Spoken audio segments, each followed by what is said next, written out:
History. Hello crazy people, it's me Ashish. एक बार फिर मैं आप लोगों के सामने हाजिर हूँ एक नई वीडियो के साथ, जहाँ पे आज से अपन लोग शुरू करने वाले हैं अपनी मॉडर्न हिस्ट्री। तो इस मॉडर्न हिस्ट्री के अंदर काफ़ी सारे वैसे तो पार्ट्स आते हैं, लेकिन आज की इस वीडियो के साथ हम लोग शुरू करने वाले हैं arrival of Europeans in India से, यानी कि भारत में पुर्तगालियों का आगमन। तो यार ये जो पूरी कहानी है, ये कहानी शुरू होती है 1488 से। एक्चुअली 1488 से पहले, यानी कि 1488 से पहले हर कोई अपनी अपनी कंट्री में खुश था, अपनी अपनी कंट्री में एंजॉय कर रहा था, इजीली सरवाइव कर रहा था। लेकिन 1488 में कुछ ऐसे चेंजेस आए जिसने दुनिया एकदम हिला के रख दी। एक्चुअली 1488 में डिस्कवरी हुई केप ऑफ गुड होप की। किसकी डिस्कवरी हुई? डिस्कवरी हुई केप ऑफ गुड होप की। एक ऐसी डिस्कवरी जिसने एक कंट्री और एक दूसरी कंट्री के बीच में सी रूट को एस्टेब्लिश कर दिया। क्या बोला मैंने? दोबारा बोलते हैं। मैंने आपसे बोला कि एक कंट्री और एक दूसरी कंट्री के बीच में क्या एक सी रूट को स्टैब्लिश कर दे। एक ऐसा सी रूट जिससे एक कंट्री दूसरी कंट्री के साथ जाके इजीली वहाँ पे जाके ट्रेड कर सकती थी, उनसे जाके बातचीत कर सकती थी, वहाँ पे जाके रह सकती थी। इस तरीके का एक सी रूट बना दिया जिसके थ्रू एक कंट्री दूसरी कंट्री के साथ लिंक हो सकती थी। तो ये जो लिंक था यूरोपियन कंट्रीज़ के बीच में और इंडिया के साथ जो अदर ईस्टर्न कंट्रीज थी उनके बीच में ये सी रूट इस्टेब्लिश हुआ था। ये जो सी रूट है, इस सी रूट को निकाला था बार्टोलोम्यू डायस ने, जो कि एक पुर्तगाली एक्सप्लोरर थे। उन्होंने इस सी रूट को फाइंड आउट किया था। अब क्योंकि ये पूरा जो सी रूट है, सी रूट फाइंड आउट किया था पुर्तगालियों ने, मतलब पुर्तगीज का एक पर्सन था जिसका नाम था बार्टोलोम्यू डायस। उसने ये सी रूट को फाइंड आउट किया था। तो सबसे पहले जो इंडिया में आए वो भी कौन थे? पुर्तगाली थे, पुर्तगीज थे, और उन्होंने ही सबसे पहले इंडिया में आके अपनी फैक्ट्रीज को, अपनी ट्रेड को आके इस्टेब्लिश किया। तो यार अब ये जो न्यूज़ थी कि भाई सी रूट इस्टेब्लिश हो चुका है, ये धीरे धीरे जितनी भी यूरोपियन कंट्रीज़ थी उन सभी यूरोपियन कंट्रीज़ में ये न्यूज़ एकदम फैल गई चारों तरफ। अब जैसे ये न्यूज़ फैली तो ब्रिटेन के कुछ बिजनेसमैन थे जिन्होंने डिसाइड किया कि यार क्यों ना हम भी इस ट्रेड को यूटिलाइज़ करें, मतलब कि हम भी इस सी रूट को एक ट्रेड के पर्पज़ से हम भी इस सी रूट को वो यूटिलाइज़ करें।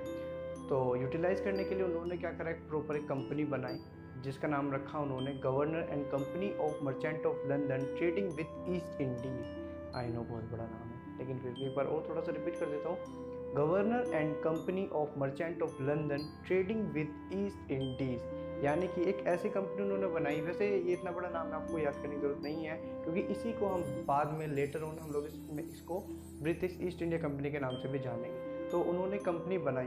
अब क्योंकि यार एक कंपनी अच्छे से फॉर्म हो चुकी थी, तो ये चाहते थे कि भाई हम इंडिया जाएं, लेकिन इंडिया जाने से पहले इन्हें चाहिए थी परमिशन।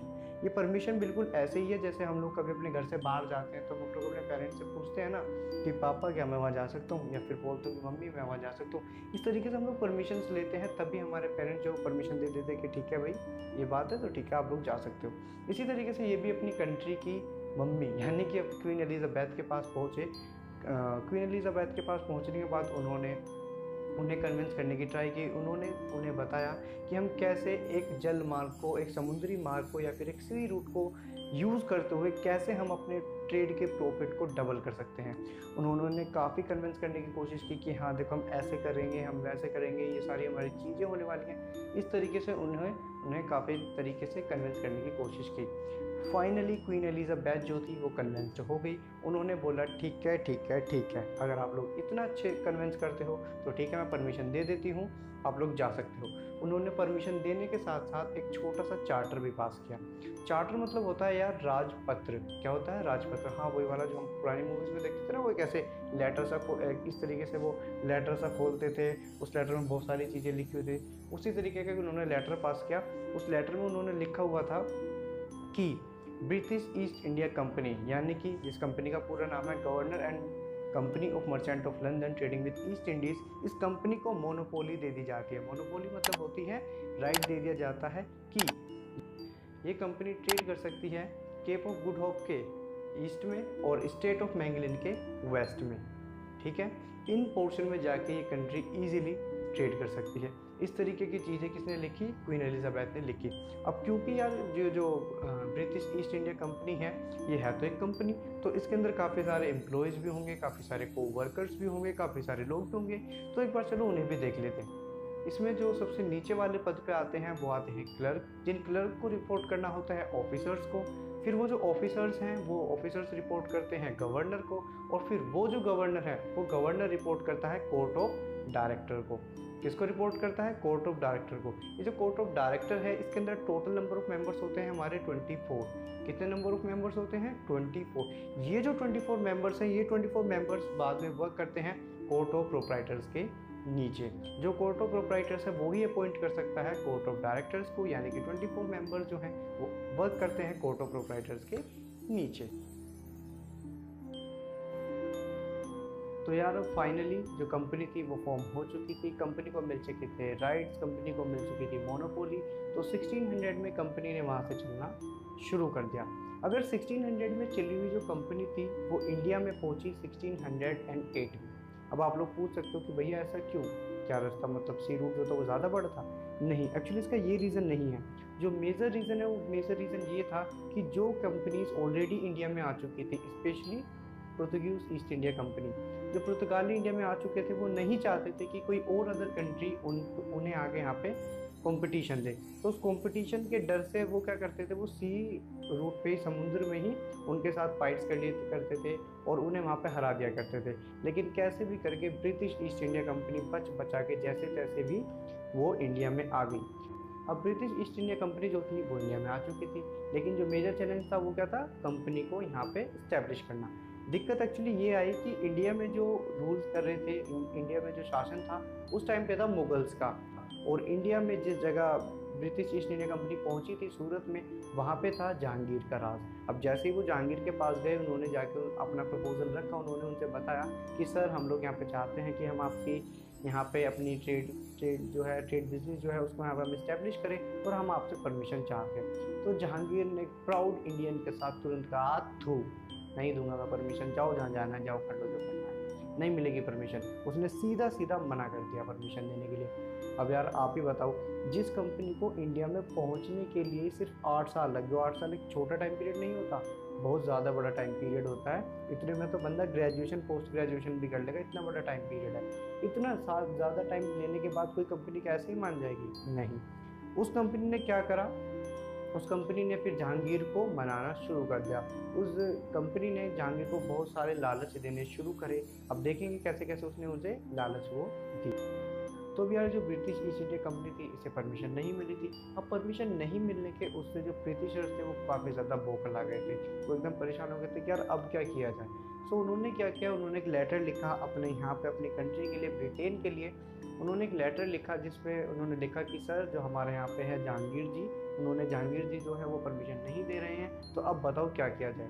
वो लेटर जो उन्होंने क्वीन एलिजाबेथ के लिए लिखा था, वो लेटर क्वीन एलिजाबेथ ने ना पढ़ के वो लेटर पढ़ा गया जेम्स फर्स्ट के द्वारा। अब आप लोग पूछ सकते हो कि भैया जेम्स फर्स्ट ने क्यों पढ़ा। एक्चुअली जब ब्रिटिश ईस्ट इंडिया कंपनी ने 1600 में वहाँ से चलना शुरू किया था, तभी उसके 3 साल बाद यानी कि 1603 में क्वीन एलिजाबेथ की डेथ हो चुकी थी। तो ये लेटर गया जेम्स फर्स्ट के पास। अब जेम्स फर्स्ट ने जैसे ही लेटर को रीड किया, उन्होंने तुरंत एक डेलीगेशन भेज दिया, जिस डेलीगेशन को लीड कर रहे थे सर थॉमस लो। सर थॉमस लो से उन्होंने बोला कि जाओ इंडिया में जाओ और वहाँ पे जाके किसी भी तरीके से कैसे भी करो, कुछ भी करो, कितने ही पैसे ले जाओ, लेकिन वहाँ पे जाके तुम्हें ट्रेड की परमिशन लेनी है, दैट्स इट। क्योंकि अब तक जो ब्रिटिश ईस्ट इंडिया कंपनी थी वो काफ़ी ज़्यादा पैसे खर्च कर चुकी थी और वो चाहती थी कि किसी भी तरीके से वहाँ पे एक कंपनी उनकी इस्टेब्लिश हो जाए। तो अब जो सर थॉमस लो थे वो तो आप ये मान लो कि घर से मतलब जैसे ही जेम्स फर्स्ट ने उनसे बोला कि जाओ, तो तुरंत उन्होंने तो इस तरीके से कसम खा ली, एक सौगंध खा ली कि भाई अब तो परमिशन लेके ही आऊँगा। तो वो वहाँ से चल दिए। जैसे ही वो इंडिया में आए, वो जहांगीर की कोर्ट में जाके प्रेजेंट हुए, उन्होंने वहाँ से उनसे परमिशन ले ली और फिर उन्होंने जहांगीर की कोर्ट में रहना, जहांगीर के आसपास रहना शुरू कर दिया। अब उनके पास रहने का जो मेजर रीज़न था, उनके साथ रहने का जो मेजर कारण था, वो तो ये था कि वो चाहते थे कि किसी भी तरीके से हम इन्हें ब्राइब करें, हम इन्हें लालच दें और उस लालच के एडवांटेज में हमें परमिशन मिल जाएगी। तो भाई उन्होंने लालच देना शुरू किया। जहांगीर को जो भी चीज़ें पसंद थी उन्हें ला के वो दे दिया करते थे, जो भी उन्हें चीज़ें चाहिए होती थी। अगर एक चीज़ चाहिए तो उसके साथ में उन्हें 3-4 ऑप्शन दे दिया करते थे। जैसे मैं आपसे बोलूँ तो हाँ, जैसे अगर मैं आपसे बोलूँ कि मान लो उन्हें बनाना शेक पीना है तो बनाना शेक के साथ साथ चाय, coffee, mango shake, banana shake, और भी अड़गम सड़गम, मतलब बहुत सारी चीज़ें उनके सामने ला के रख देते। इस कदर उन्हें ड्राइव करते, इस कदर उन्हें चीज़ें खिलाई, और यहाँ तक कि जो यूरोप की एकदम इम्पोर्टेड चीज़ें थी, मतलब एक से एक चीज़, चाहे वो घड़ी हो, चाहे वो शूज़ हो, चाहे वो क्लोथ्स हो, कुछ भी, मतलब इतना तगड़ा उन्हें ड्राइव कर दिया कि फिर लास्ट में जो जहांगीर जी थे उन्होंने परमिशन दे दी कि ठीक है, जाओ, तुम्हारा जहाँ मन करे वहाँ जाके ट्रेड करो, और अगर तुम्हें कोई भी बंदा परेशान करे तो आके मुझसे मिलो, बेझिझक, तुम्हारा भाई है। इस तरीके से उन्होंने उनसे बोला, और फिर फाइनली परमिशन तो मिल चुकी थी। और फिर बाद में जहांगीर ने जेम्स फर्स्ट के लिए एक लेटर लिखा, जिस लेटर में उन्होंने लिखा हुआ था कि सर, हमने आपकी कंपनी को परमिशन दे दी है, और अब हम चाहते हैं कि जो आपकी रॉयल फैसिलिटी है, ये जो आप हमें फैसिलिटीज़ दे रहे हो, बस किसी भी तरीके से ये रॉयल फैसिलिटीज़ बंद नहीं होनी चाहिए। हम नहीं चाहते कि किसी भी कदर ये जो फैसिलिटीज़ हैं ये बंद हो। सो बस आप इन्हें कंटिन्यू रखो, बाकी आपको जहाँ ट्रेड करनी है वहाँ ट्रेड करो, कोई आपको रोक टोक नहीं है, कोई आपको कोई परेशान नहीं करेगा। ओके, तो यार परमिशन मिल चुकी थी, और जो ब्रिटिश ईस्ट इंडिया कंपनी थी उसने एक के बाद एक फैक्ट्रीज लगाना शुरू कर दिया। अब जो उन्होंने सारी फैक्ट्रीज जो थी उन्हें लगानी शुरू कर दी। अब एक छोटा सा क्वेश्चन यहाँ पे हमारे माइंड में आता है कि भैया फैक्ट्रीज तो उन्होंने चलो लगानी शुरू कर दी जैसे भी की, बट वो आखिर करते क्या थे, मतलब उनका ट्रेड किस काम पे था, मतलब क्या काम था उनका जो वो इतनी दूर कंट्री से इस कंट्री में आ गए।